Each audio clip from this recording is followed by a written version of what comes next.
Hello everyone and welcome back.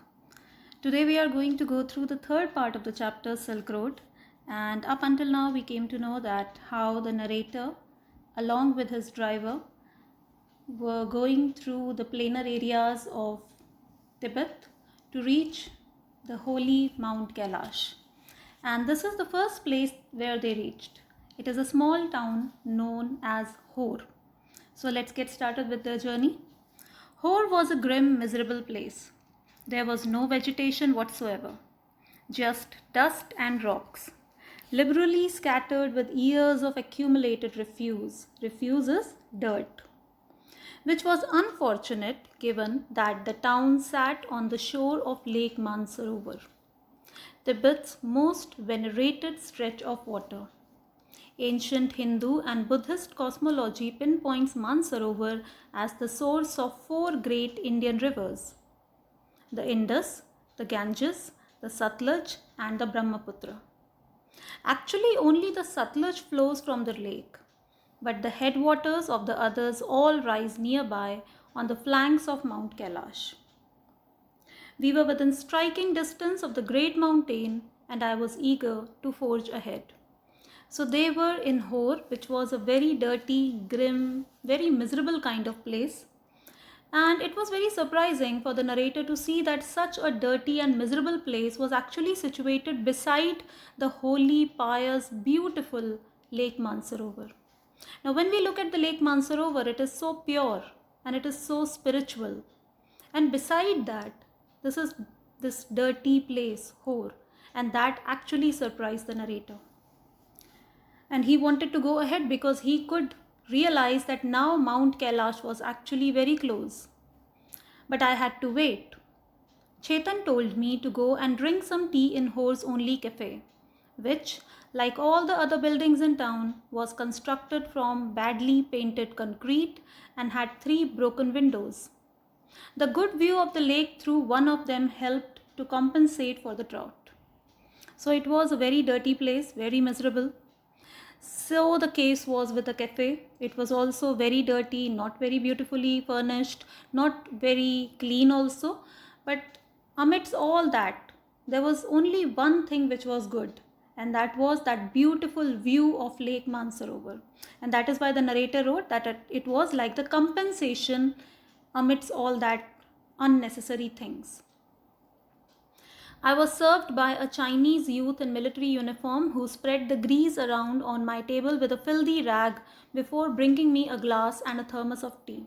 Now, filthy rag are these hanging here. So, when we have to clean up a table, we use a clean cloth. But that boy who came to clean up the tabletop used a very dirty rag. So you can imagine how clean he would have made it and compensate, as I said, that to provide something good or useful in place of something, or to make someone feel better about something that has failed or been lost or missed. Moving forward. Half an hour later, Chetan relieved me from my solitary confinement and we drove past a lot more rocks and rubbish westwards out of town towards Mount Kailash. My experience in Hor came as a stark contrast to accounts I had read of earlier travelers' first encounters with Lake Mansarovar. Ekai Kawaguchi, a Japanese monk who had arrived there in 1900, was so moved by the sanctity of the lake that he burst into tears. So monks, as you can see on your left, are the Tibetan monks here we have. So one such monk, Ekai Kawaguchi, he went to see the Lake Mansarovar and he was so moved by the sanctity of the lake that he burst into tears. A couple of years later, the hallowed waters had a similar effect on Sven Hedden, a Swede, who wasn't prone to sentimental outbursts. Hallowed means regarded as holy or venerated, respected.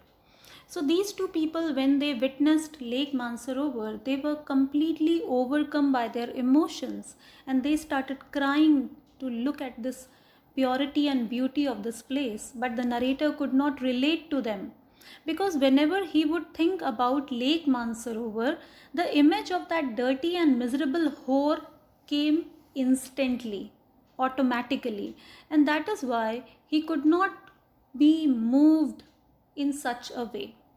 like the other travelers before him. Well, it was dark by the time we finally left again, and after 10:30 p.m. we drew up outside a guest house in Darchen for what turned out to be another troubled night. Kicking around in the open air rubbish dump that passed for the town of Hor had set off my cold once more. Though, if truth be told, it had never quite disappeared with my herbal tea. So, Darchen, firstly they went to Hor, then they went to Darchen, and Darchen is basically the place from where Mount Kailash is actually very near. So, I'll give you an example. So, if you have to go to Vaishno Devi, the place where you actually go and you can stay there, and from there you can go to Vaishno Devi journey, is Katra after Jammu. In the same manner, if you have to go to Mount Kailash, Darchen is the place. And this image of Mount Kailash is being taken from the town of Darchen. One of my nostrils was blocked again, and as I lay down to sleep, I wasn't convinced that the other would provide me with sufficient oxygen. See, when we were going through the second part, we came to know that as the height was increasing, the altitude was increasing, the narrator was feeling issues. He was having some issues with his breathing, as well as some headache, dizziness, and other things associated with the problems arising due to the higher altitude. So when they reached Darchen, he could not sleep properly. His nostril was blocked and he didn't know whether he could breathe properly or not. My watch told me I was at 4,760 meters. It wasn't much higher than Rabu. And there I had been gasping for oxygen several times every night. I had grown accustomed to these nocturnal disturbances by now, but they still scared me. So, accustomed. Look at the quote. The road is hard and you have to get accustomed to it. You have to get used to of it. And when the narrator said that these nocturnal happenings, nocturnal means being active or happening at night. So when we talk about owls and bats, these are nocturnal birds or animals. Moving forward. Tired and hungry, I started breathing through my mouth. After a while, I switched to single nostril power, which seemed to be admitting enough oxygen, but just as I was drifting off, I woke up abruptly. Something was wrong.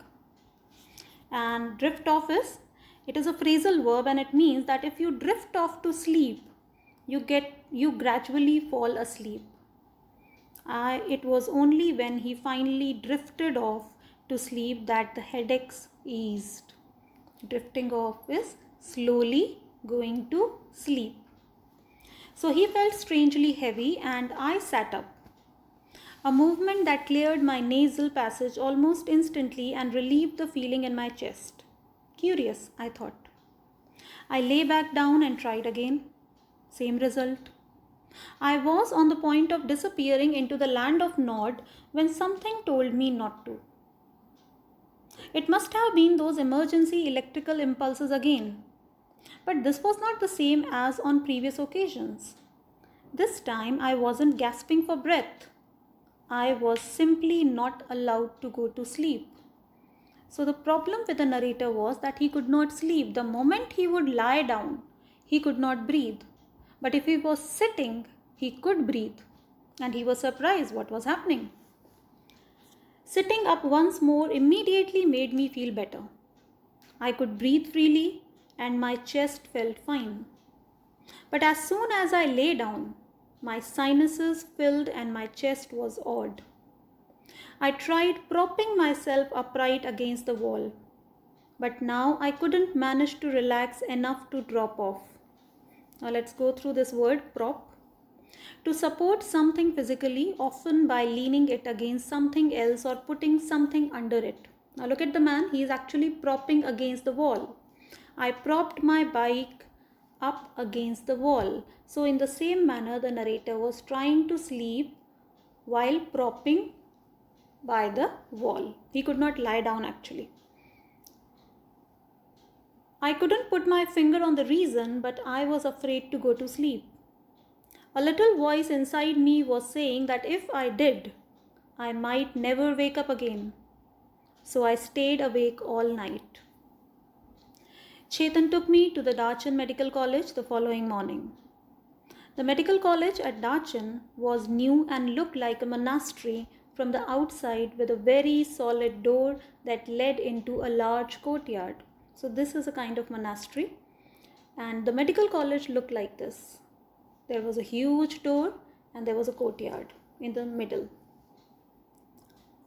We found the consulting room, which was dark and cold and occupied by a Tibetan doctor who wore none of the paraphernalia that I had been expecting. So the man on your right, the one who is actually checking the wrist, is a kind of Tibetan doctor, and he wasn't having any paraphernalia. Now, when we imagine a doctor, we think about the white coat, the stethoscope, the temperature checking machine, the BP machine. So this is what we imagine. But when the narrator looked at this doctor, he was surprised that he did not look like a doctor. Well, but he was a doctor. No white coat. He looked like any other Tibetan with a thick pullover and a woolly hat. When I explained my sleepless symptoms and my sudden aversion to lying down, he shot me a few questions while feeling the veins in my wrist. It is the cold, he said, finally through Chetan. Finally through Chetan, because Chetan was actually working as the mediator, the translator. A cold and the effects of altitude. I will give you something for it. So the Tibetan doctor diagnosed his condition by looking at his condition as well as by feeling his veins. I asked him if he thought I would recover enough to be able to do the Kora. Oh yes, he said, you will be fine. I walked out of the medical college clutching a brown envelope stuffed with 15 screws of paper. So there were some screws of paper. I had a 5-day course of Tibetan medicine, which I started right away. I opened an after breakfast package and found it contained a brown powder that I had to take with hot water. It tasted just like cinnamon. Cinnamon, the one on the top, it's a kind of spice, little sweet. You must have seen it, you must have used it. So it tasted like cinnamon. The contents of the lunchtime and bedtime packages were less obviously identifiable. Both contained small spherical brown pellets. They looked suspiciously like sheep dung, but of course I took them. That night, after my first full day's course, I slept very soundly, like a log, not a dead man. So these were the pellets. You can see two types of pellets. On your right are the spherical brown pellets.